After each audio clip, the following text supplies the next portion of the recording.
chama a Marilu Cabanhas. Bom dia, Marilu.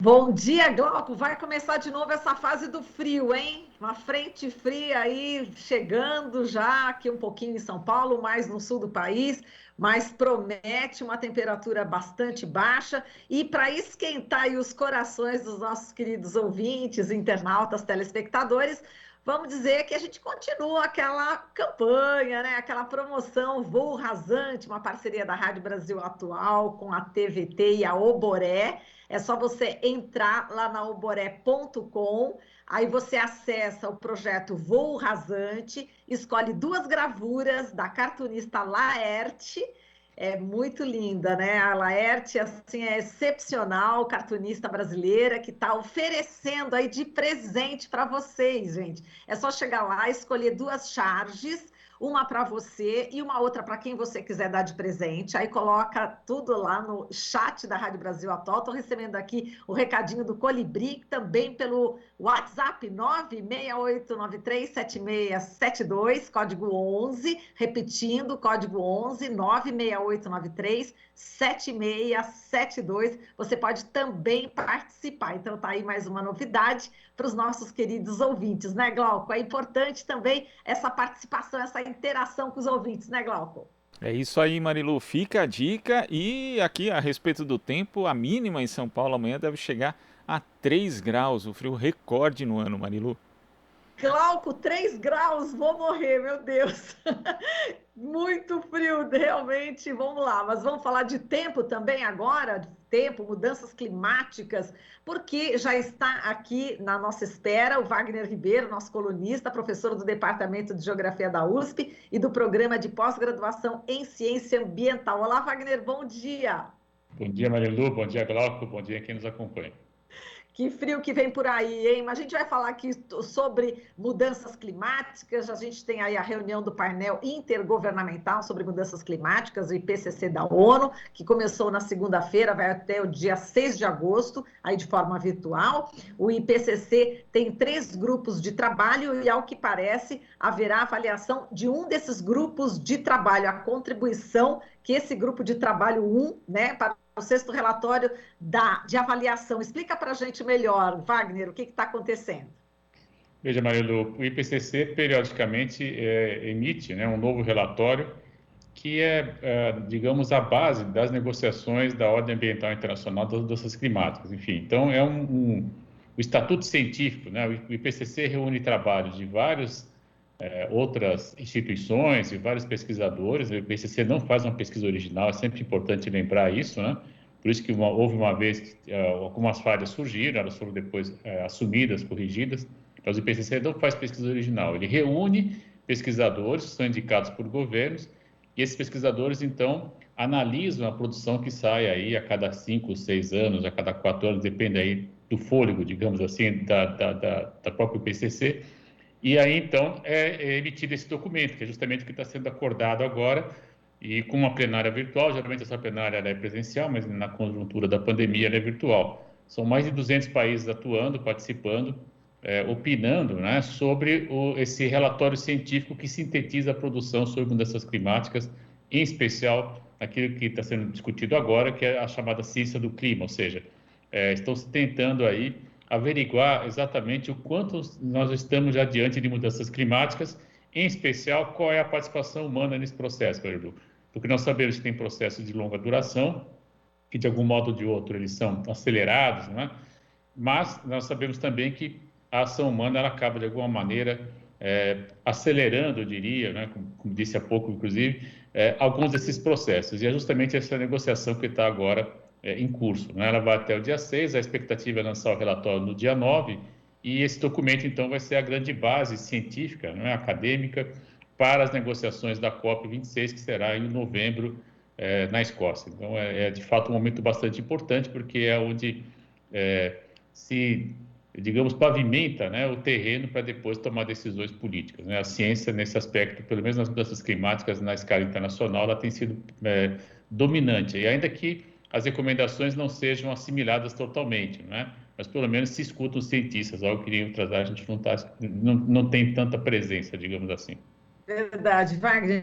E é uma reunião muitíssimo importante, né, diante desse quadro que a gente está vendo no mundo, né, países como a Alemanha e outros da Europa sofrendo aí com enchentes, né, como nunca, e nós aqui no Brasil como uma das maiores secas dos últimos 91 anos. Quer dizer, é um momento crucial também para o IPCC, né? Sem dúvida, Marilu. O que vários documentos anteriores, né, desses relatórios já apontavam é que nós teríamos aí um acirramento dos eventos extremos, né? O que é um evento extremo quando a gente fala de mudança climática, quando a gente fala, na verdade, de clima, né, em geral? É quando você tem, por exemplo, as chuvas muito intensas, quando você tem, por exemplo, a escassez de chuva, ou seja, a seca muito intensa, quando você tem temperaturas muito intensas, seja elevadas, seja baixas, no caso agora no Brasil nós estamos assistindo baixas temperaturas, nós estamos assistindo também um verão muito agudo, né, muito intenso nos países do hemisfério norte. Então, a frequência com que esses eventos passam a ocorrer é um indicador que nós estamos diante de uma mudança climática de um caráter mais amplo, né? E é isso, de fato, que gera muita preocupação, porque a principal decorrência disso tudo é justamente a alteração do nível de chuva, né? Quando você passa a ter temperaturas mais aquecidas, né, de maneira mais constante, você mexe com o padrão de chuva. Mesma coisa quando você passa a ter secas mais intensas, você altera o padrão de chuva. Alterou o padrão de chuva, você mexe, por exemplo, com o abastecimento da cidade, você mexe com produção agrícola e produção industrial. Então, é de fato uma situação bastante preocupante. E daí a campanha de longa duração já do IPCC de tentar conter as emissões de gás de efeito estufa até ao grau e meio. Nós deveríamos reduzir as emissões de gás de efeito estufa. Aí os países têm metas voluntárias, então vou remeter lá o Acordo de Paris, né, de 2015, e justamente esse apelo, né, para você ter uma ideia, nós tivemos no final de semana uma pré-cúpula também do G20, e o Antônio Guterres, que é o secretário-geral da ONU, fez um esforço grande, né, mobilizou-se, fez discurso pedindo que os países do G20 fossem mais proativos, né, na direção de diminuir as emissões de efeito estufa, mas infelizmente ele não foi bem sucedido, né? E essa reunião foi agora no final de semana. Ocorrerá uma outra reunião às vésperas da COP, há uma expectativa que talvez os países do G20 possam levar um compromisso mais contundente, né, para a COP, mas tudo isso, evidente, passa pelo caráter científico, passa pelo status da ciência, passa por aquilo que os pesquisadores estão definindo, né, de hoje até o dia 6. Por isso que essa reunião do IPCC ela acaba sendo, de fato, muito importante, né? Ela é uma etapa fundamental da negociação política depois que será desenvolvida na COP. E essa dificuldade de governantes em não aceitar, né, exatamente tudo que os cientistas vêm falando há anos, há décadas, e que a gente está confirmando, parece que já o futuro chegou, a gente está confirmando tudo que vocês estavam falando. O que falta para esses líderes políticos se curvarem à ciência, Wagner? Eu costumo dizer duas coisas com relação a isso. Primeiro, o cientista ele não pode ter a palavra final do ponto de vista em termos políticos, né? Por quê? Porque o cientista ele tem que ponderar, e não é frequente, melhor dizendo, não é frequente o cientista ponderar as implicações sociais, políticas, econômicas, né? Muitas vezes o cientista vai falar, não, em termos científicos a questão é essa, né? E o dirigente, né, o político, especialmente quando ele está eleito no regime democrático, ele tem que ponderar todas essas dimensões sociais, políticas e econômicas. Mas, felizmente, na ordem ambiental das mudanças climáticas, nós temos cientistas que ponderam essas questões e lançam conceitos e ideias como, por exemplo, transição ecológica, né? A transição de uma justiça para um outro planeta, enfim, a economia verde, enfim, há uma série de possibilidades hoje, né? Felizmente, que faz com que alguns pesquisadores estejam comprometidos num diálogo com a sociedade. Isso se reflete, por exemplo, Marilu, quando a gente vai analisar a quantidade de colegas das ciências humanas, nos quais eu me incluo, eu já estou há algumas décadas, mas vários colegas que estão chegando também nessa discussão, porque percebem que estamos diante de um impasse ético-político. E quando estamos nesse nível de discussão, a filosofia ajuda, evidentemente, a ciência política ajuda, a geografia, evidentemente, enfim, várias áreas, né, psicologia, história, todo esse conjunto de pesquisadores deve ser mobilizado para que nós tenhamos aí uma maior sensibilização dos dirigentes, mas principalmente da sociedade. Acho que o político ele é muito, pelo menos em tese, né? Ele é muito sensível àquilo que a sociedade sinaliza. E nós temos aí, felizmente, né, a movimentação de jovens, especialmente a juventude. A Greta acho que parece um grande exemplo, que está levando essa pauta adiante com muita força, com muita convicção e principalmente com muita fundamentação científica. Então, eu acredito que Esse é o primeiro aspecto. O cientista não pode dar a palavra final, mas ele deve apontar o que deve ser feito. E o dirigente, né, o político, ele tem que se sensibilizar à luz da pressão da sociedade. E esse aspecto que nós estamos falando ainda, a sociedade não está ainda muito atenta a essas questões, né? Para quem gosta de rede social, se você olhar as redes sociais da ONU, por exemplo, eles têm soltado nos últimos anos algumas mensagens associando claramente, Maru, por exemplo, a ocorrência, a possibilidade de novas pandemias e mudança climática. Isso é uma questão absolutamente objetiva, né?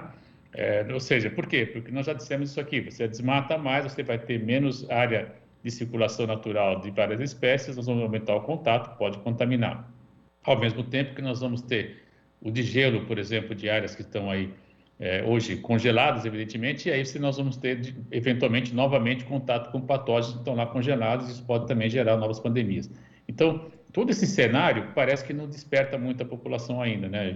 Não vê. Eu, felizmente, na passeata do último final de semana, vi lá algumas faixas importantes, né? Associando a Amazônia com seca, desmatamento da Amazônia com seca, até uma muito divertida, a Amazônia em pé, governo cai, enfim, achei essa bem divertida, mas ainda é pouco, né? Nós precisamos aumentar essa demanda, aumentar a visibilidade dessa questão na escala internacional, especialmente nas mobilizações sociais, inclusive no Brasil.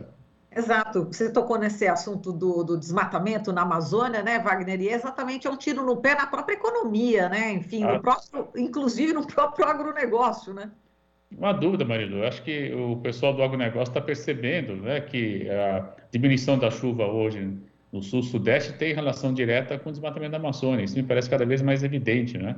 O professor Ernesto Salata, quando teve essa intuição brilhante nos anos 80 do século passado, lá na USP de Piracicaba, de mostrar os rios voadores, né?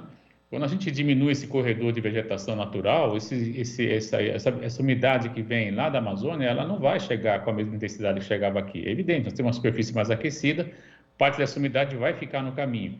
O resultado é que estamos tendo uma diminuição das chuvas, por exemplo. É claro que há outros fatores, eu não estou afirmando que é só esse fator, mas esse é um fator, sem dúvida, importante que deve ser ponderado e é um fator sobre o qual nós temos controle, né? Nós podemos não desmatar uma faixa, por exemplo, e fazer com que essa nuvem, né, esse volume de água extraordinário que é gerado por evapotranspiração das plantas amazonas chegue até o sul-sudeste. Isso é fácil de fazer, está mapeado já o circuito desses rios voadores, né? Então, poderia, por exemplo, pensar numa área de proteção, de preservação nessa faixa, e aí dizendo por quê? Porque essa chuva tem que chegar ao sul-sudeste, né?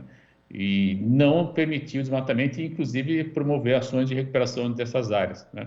Enfim, nós sabemos que deve fazer, tem sugestão para fazer, é demorado, evidente, uma solução dessa ordem, uma faixa dessa grandiosidade não se faz de um dia ao outro, mas se nós começarmos, primeiro, não desmatar e, segundo, a recuperar, certamente vamos manter a chuva chegando até o sul-sudeste. E votar certo, né? Fundamentalmente, né?